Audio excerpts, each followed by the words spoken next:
আল্লাহর কোরআন আল্লাহ তাআলা বলতেছেন ওয়াযাক্কির ফাইন্নায-যিকরা তানফাউল মুমিনিন।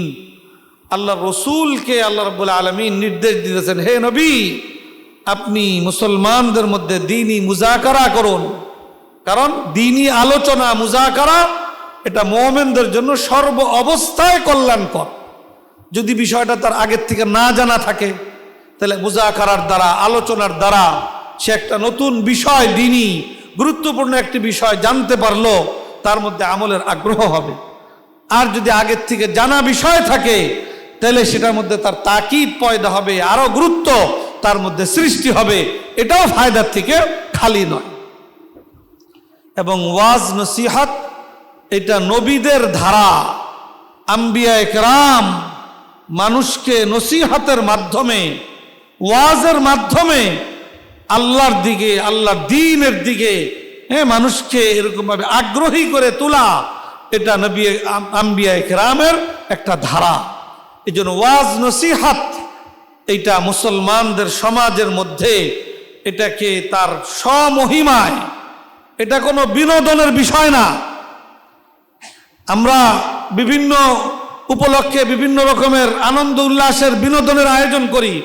ওয়াজ নসিহাত এটা কোনো বিনোদনমূলক আয়োজন নয়, এটা একটা দ্বীনি অত্যন্ত গুরুত্বপূর্ণ প্রয়োজনীয় একটা বিষয়। এই জন্য ওয়াজ নসিহাত এটার ধারা যেন আমাদের মধ্যে ওই নববী তরিকা অনুযায়ী, যে মানুষের কল্যাণ, মানুষকে ভালো কাজের প্রতি আহ্বান করা, গুনাহের কাজ থেকে মানুষকে নিবৃত রাখার জন্য তাদের মধ্যে একটা স্পৃহা এবং আগ্রহ তাদের মধ্যে পয়দা করা, এইগুলার উদ্দেশ্যেই হয় ওয়াজ নসিহাত। এই ওয়াজ নসিহাতের এই ধারা, এই বৈশিষ্ট্যের সাথে মুসলমান সমাজের মধ্যে এটাকে প্রচলিত রাখা, ধরে রাখা, এটা উলামায়ে কেরামেরও জিম্মাদারি, এটা সাধারণ মুসলমানদেরও এটা দায়িত্ব এবং কর্তব্য। আমরা এখন দেখি ছোট ছোট কারণে ওয়াজ মাহফিলের উপরে নিষেধাজ্ঞা, ছোট ছোট কারণে। আর ওয়াজ মাহফিলের দ্বারা তো সমাজের মধ্যে শান্তি শৃঙ্খলা প্রতিষ্ঠিত হবে, সমাজ থেকে অন্যায় অবিচার দূরীভূত হবে, আল্লাহর নাফরমানি দূর হবে। যেই সমাজ থেকে আল্লাহর নাফরমানি যত বেশি দূরীভূত হবে, সেই সমাজের উপরে, সেই এলাকার উপরে আল্লাহর রহমতের বৃষ্টি তত বেশি বর্ষিত হবে। তো এই জিনিসগুলা আমাদের বুঝের মধ্যে থাকা এবং অন্যদেরকে সামনে এই বুঝটাকে তুলে ধরা যে ওয়াজ নসিহাত এটা অত্যন্ত গুরুত্বপূর্ণ নববী ধারা, এটা উম্মতে মুসলিমার জন্য অত্যন্ত প্রয়োজনীয় একটি বিষয় এবং এটা একটা দ্বীনি গুরুত্বপূর্ণ আহাম বিষয়। এটাকে ঠিক এই বৈশিষ্ট্যের সাথে এটা মুসলমানদের মধ্যে এটাকে অব্যাহত রাখা, এটা মুসলমানদের জন্য, উলামায়ে কেরামের জন্য জরুরি বিষয়। আল্লাহ রাব্বুল আলামিন আমাদেরকে এই ওয়াজ নসিহাতের ধারা সঠিকভাবে অব্যাহত রাখবার তৌফিক দান করুন। সাধারণ মুসলমানদের দ্বীনের উপরে টিকে থাকার একটা মজবুত মাধ্যম হইল সাধারণ মুসলমানদের উলামায়ে কেরামের সাথে একটা সম্পর্ক স্থাপিত হওয়া। কারণ উলামায়ে কেরাম হলো নবীগণের ওয়ারিস। আমাদের নবীর পূর্ববর্তী সমস্ত আম্বিয়ায়ে কেরামের ব্যাপারে হাদিসে পাকের মধ্যে ইন্না বানি ইসরাঈলা কানাত তাসুসুহুমুল আম্বিয়া, পূর্ববর্তী উম্মতের হালাত ছিল যে নবীগণই উম্মতের সর্ববিষয়ের তত্ত্বাবধান করতেন। তাদের মধ্যে কোনো দুর্বলতা প্রকাশ পাইলে, কোনো রকমের গোমরাহি এবং বিচ্যুতি তাদের মধ্যে দেখা দিলে, ওই গোমরাহি থেকে তাদেরকে উদ্ধার করা, তাদের বিচ্যুতি থেকে তাদেরকে সংশোধন করা, এই জিম্মাদারি পালন করতেন আম্বিয়ায়ে কেরাম। কিন্তু আমাদের নবী যেহেতু সর্বশেষ নবী, তারপরে কিয়ামত পর্যন্ত আর কোনো নবী আসবেন না, এই জন্য এই উম্মতের তত্ত্বাবধানের জিম্মাদারি রাসূল পাক সাল্লাল্লাহু আলাইহি ওয়াসাল্লাম উলামায়ে উম্মতের উপরে অর্পণ করে গেছেন। উলামায়ে উম্মতের জিম্মাদারি উম্মতের তত্ত্বাবধান করা, আর উম্মত সাধারণ মুসলমানদের কর্তব্য নিজের ঈমান ইসলামের হেফাজতের জন্য, নিজের ঈমান ইসলামের লাইনে উন্নতি এবং তারাক্কির জন্য ওলামায়ে কেরামের সাথে মজবুত সম্পর্ক গড়ে তোলা, ওলামায়ে কেরামের সোহবতে সময় কাটানোর একটা পরিবেশ গড়ে তোলা।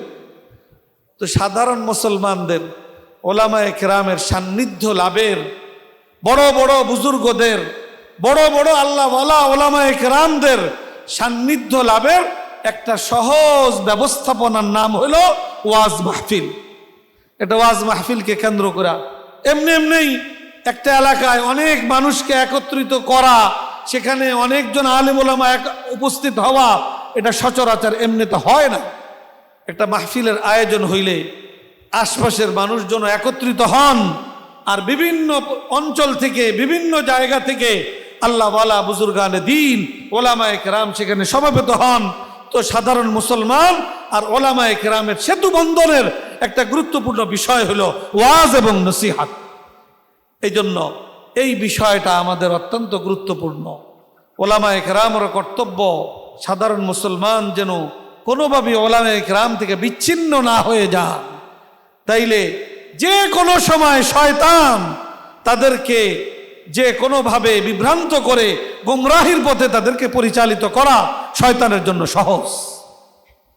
হাদিসে পাকের মধ্যে আসছে, ফকিহুন ওয়াহিদুন আশাদ্দু আলা শাইতানি মিন আলফি আবিদিন।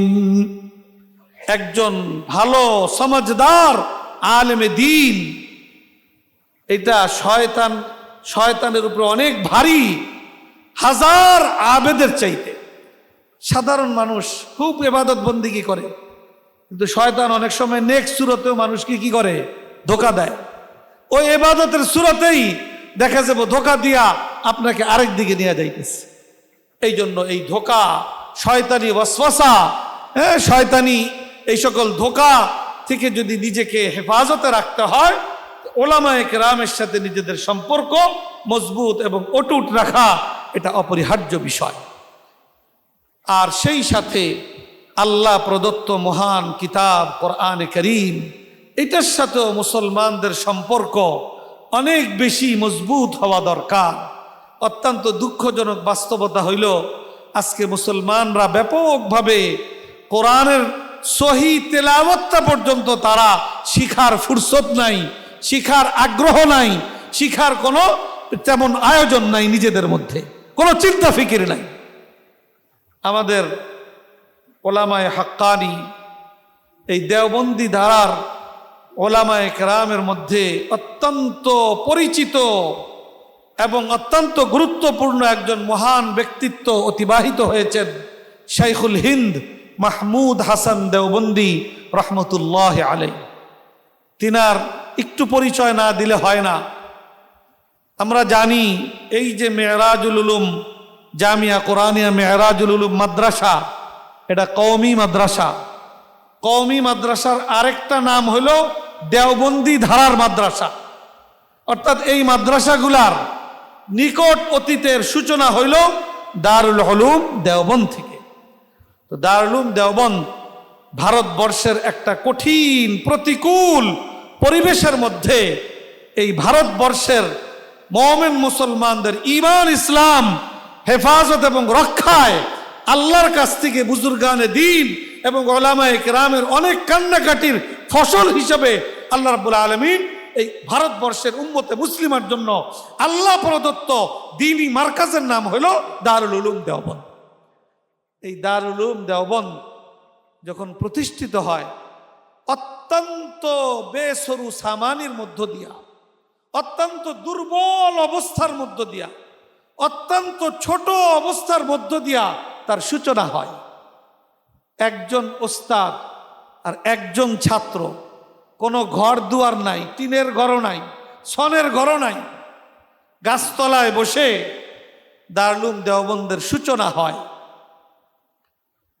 তো একজন ওস্তাদ তার নাম হইল মোল্লা মাহমুদ, আর একজন ছাত্র তার নাম হইল মাহমুদ হাসান।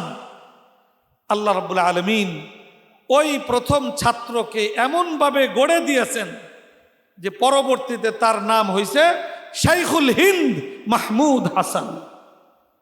গোটা ভারতবর্ষের প্রধান মুরব্বী আল্লাহ রাব্বুল আলামিন তাকে ওই মাকামে পৌঁছাইছেন। এবং আমাদের অনেক বুজুর্গদের কথা যে মানুষ তো বলে আমাদের মাহমুদ হাসান সাহেবকে শাইখুল হিন্দ, আসলে তো উনি শুধু শাইখুল হিন্দ না, শুধু ভারতবর্ষের মুরব্বী না, শাইখুল আলম, গোটা জগতের জন্য মুসলমানদের একজন মুরব্বীর ভূমিকা আল্লাহ তাআলা অবস্থানে তাকে প্রতিষ্ঠিত করেছিলেন। এই শাইখুল হিন্দ মাহমুদ হাসান দেওবন্দি রহমতুল্লাহ আলাইহি যত বড় বড় বুজুর্গ এই ভারতবর্ষে তৈরি হয়েছে, আল্লাহ তাআলা এক একজনের দ্বারা এক এক লাইনের এক এক বড় বড় খেদমত আঞ্জাম দিয়েছে। শুধু বাংলাদেশ না, শুধু ভারতবর্ষ না, আজকে গোটা দুনিয়া ব্যাপী দাওয়াত ও তাবলীগের এক মেহনত, কোটি কোটি মানুষ এর দ্বারা হেদায়েত প্রাপ্ত হয়েছে, হচ্ছে। এই কাজ শুরু হয় হযরত মাওলানা ইলিয়াস রহমতুল্লাহ আলাইহির মাধ্যমে। সেই হযরত মাওলানা ইলিয়াস রহমতুল্লাহ আলাইহি তিনিও এই শাইখুল হিন্দ মাহমুদ হাসান দেওবন্দি রহমতুল্লাহ আলাইহির ছাত্র। এই ভারতবর্ষের আরেক মহান ব্যক্তি যাকে উলামায়ে কেরাম হাকিমুল উম্মত মুজাদ্দিদে মিল্লাত উপাধি দিয়েছে, মুজাদ্দিদুল মিল্লাহ, হাকিমুল উম্মত মুজাদ্দিদুল মিল্লাহ, শাহ আশরাফ আলী থানভী রহমতুল্লাহ আলাইহি।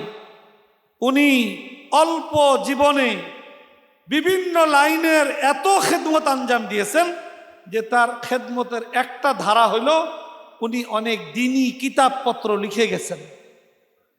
শুধু ওই কিতাবপত্র যে লেখছেন, ওই লিখিত কিতাবের সংখ্যা 1000-এর অধিক, ছোট বড় কিতাব। এই শাইখুল হিন্দ হাকিমুল উম্মত মুজাদ্দিদে মিল্লাত শাহ আশরাফ আলী থানভী রহমতুল্লাহ আলাইহি তিনিও শাইখুল হিন্দ মাহমুদ হাসান দেওবন্দি রহমতুল্লাহ আলাইহির ছাত্র।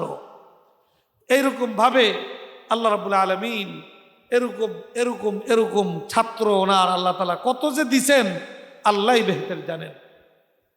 এই শাইখুল হিন্দ রহমতুল্লাহ আলাইহি দারুল উলুম দেওবন্দ প্রতিষ্ঠার পিছনে একটা অন্যতম মাকসাদ ছিল যে ভারতবর্ষকে ইংরেজরা যে দখল করে এখানে তাদের কর্তৃত্ব এবং রাজত্ব প্রতিষ্ঠিত করা গোটা ভারতবর্ষকে ইসলাম শূন্য করার চক্রান্ত নিয়ে তার আগেই ছিল। তো এটাকে মোকাবেলা করার জন্য দারুল উলুম দেওবন্দ প্রতিষ্ঠিত হয়েছিল এবং একটা সুদূর প্রসারী টার্গেট এবং পরিকল্পনা ছিল যে ভারতবর্ষ থেকে ইংরেজ এবং ব্রিটিশ মুক্ত করা, ভারতবর্ষ থেকে তাদেরকে বিতাড়িত করে গোটা ভারতবর্ষকে আবার স্বাধীন করা। এটা ছিল দারুল উলুম দেওবন্দ প্রতিষ্ঠার অন্যতম একটা মাকসাদ। শাইখুল হিন্দ মাহমুদ হাসান দেওবন্দি রহমতুল্লাহ আলাইহি তিনি তার জীবনকে এই উদ্দেশ্য বাস্তবায়নে ব্যাপকভাবে এই ময়দানে ভূমিকা রেখেছেন। তো তিনি একাধিকবার এই ময়দানে ভূমিকা রাখতে গিয়ে উনি কারাবন্দী হয়েছেন। তো সর্বশেষ প্রায় 3 বছরের উপরে 3.5 বছর মাল্টার কঠিন কারা বন্দী অবস্থা থেকে মুক্ত হওয়ার পরে তিনি অনেক মানুষ তার মোলাকাতের জন্য আসছে। তো সেইখানে তার একটা বক্তব্য দিয়েছেন। ওই একটা কথা বলে আমার আলোচনা শেষ করে দিব। ওই বক্তব্যের মধ্যে উনি এই কথাটা উল্লেখ করেছেন যে আমি এই কারাবন্দী অবস্থায় দীর্ঘ সময় পেয়েছি। এই দীর্ঘ সময়ের মধ্যে আমি অনেক চিন্তা ফিকির করেছি যে বর্তমান উম্মতে মুসলিমার এক বিশাল অধপতন চলছে। এই অধপতনের মূল কারণটা কি, এটা নিয়ে আমি খুব চিন্তা ফিকির করছি। কোনো কাজ নাই, এমনি বাহ্যিক তো কোনো কাজ নাই, আমল করা ইত্যাদি। এর মধ্যে আমি খুব ফিকির করছি, চিন্তা করছি যে উম্মতে মুসলিমার সংখ্যা তো কম না, এত অধপতন এর পিছনের কারণ কি, রহস্য কি? উনি বলেন, আরে এটা বন্ধ হয়ে গেল কেন, মাইকটা বন্ধ হয়ে গেল।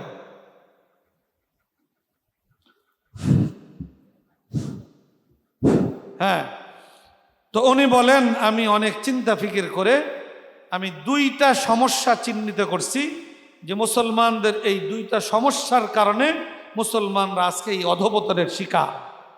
তার মধ্যে একটা হইল যে মুসলমানরা আল্লাহ যেই জিনিস, যেই দৌলত আল্লাহ তাআলা মুসলমানদেরকে দান করেছিলেন মর্যাদাবান হওয়ার জন্য, তাদেরকে উপরে উঠানোর জন্য দুনিয়া এবং আখিরাত উভয় জগতে, সেই জিনিস হলো আল্লাহর কালাম কোরআনে কারীম। মুসলমানরা কোরআন থেকে আজকে বিচ্ছিন্ন। মুসলমানরা কোরআন পড়া শিখে না, যারা শিখে তারা পড়ে না, যারা পড়ে তাদের দিলের মধ্যে কোরআনে পাকের পূর্ণ আজমত থাকে না। এই অবস্থার কারণে মুসলমানদের আজকে এই অধপতন। তো শাইখুল হিন্দ মাহমুদ হাসান দেওবন্দি রহমতুল্লাহ আলাইহি ওই জীবনের শেষ প্রান্তে এই অঙ্গীকারাবদ্ধ হয়েছিলেন যে বাকি যতটুকু হায়াত আমি পাবো, আমার বাকি হায়াতটাকে আল্লাহর কোরআনকে মুসলমানদের মধ্যে কিভাবে আরো ব্যাপক করা যায়, বিস্তৃত করা যায়, এইটার পিছনে আমার বাকি জীবনকে আমি ওয়াকফ করে দিব। তো আজকেও আমরা একটু যদি চিন্তা ফিকির করি যে আজকে মুসলমানরা কোরআন থেকে কত দূরে, কোরআনে পাক নামাজ পড়ি 2-4টা সূরা যারা পারে, আর কিছু পড়ে নাই, বাস ওই 2-4 সূরাই তাদের পুঁজি কোরআনে পাকের।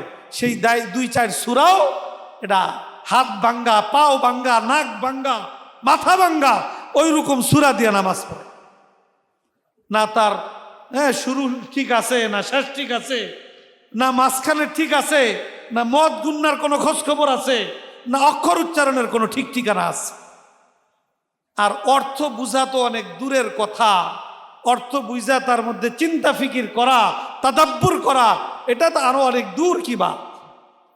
এই জন্য মুসলমান যদি আবার তাদের হারানো গৌরব পুনরুদ্ধার করতে চায়, আল্লাহর রসুলের স্পষ্ট ঘোষণা, ইন্নাল্লাহা ইয়ারফাউ বিহাদাল কিতাবি আকওয়ামান ওয়া ইয়াযাউ বিহি আখারিন। এই কোরআনের দ্বারা আল্লাহ রাব্বুল আলামিন অনেককে দুনিয়া আখিরাতে উপরে উঠান, আবার অনেকের ধ্বংসের কারণ হয় এটা।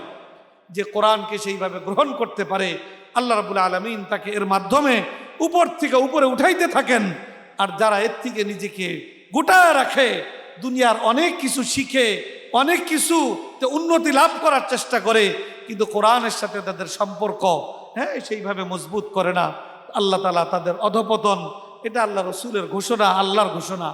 এই জন্য আমি অনুরোধ করব আপনাদের এই কোরআনী প্রতিষ্ঠান, এই প্রতিষ্ঠানকে শুধু আর্থিক সহযোগিতা করা এটুকুই যথেষ্ট নয়।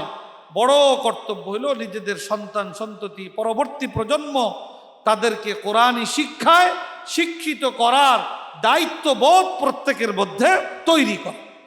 আপনি ইঞ্জিনিয়ার বানান, ডাক্তার বানান, অন্য কিছু বানান, কিন্তু আগে তাকে আহলে কোরআন, কোরআনওয়ালা, একজন আল্লাহওয়ালা মুসলমান হওয়ার পথ তার জন্য সুগম করে দেন। তারপরে সে যা হবে হবে। এইটা আবার প্রয়োজনীয় পরিমাণ হাফেজ আলেম তৈরির ব্যবস্থাপনা, এটাও মুসলিম সমাজের উপরে ইমানি এবং ইসলামী ফরিজা। আল্লাহ রাব্বুল আলামিন আমাদের সকলকে এই জিম্মাদারি সঠিকভাবে অনুধাবন করবার এবং আমাদের প্রত্যেককে ব্যক্তিগতভাবে আল্লাহর কোরআন সহিশুদ্ধভাবে শিখবার, আল্লাহর কোরআন বেশি বেশি তেলাওয়াত করবার এবং আস্তে আস্তে কোরআন বুঝার আগ্রহ নিজের মধ্যে পয়দা করবার এবং সেটার পিছনে মেহনত কইরা, অল্প বেশি না পারি একটু একটু কইরা আমি কোরআন বুঝার চেষ্টা করি। আল্লাহ রাব্বুল আলামিন এই তৌফিকগুলো আমাদের সকলকে দান করেন এবং নিজেদের সন্তান সন্ততি আল্লাহর পক্ষ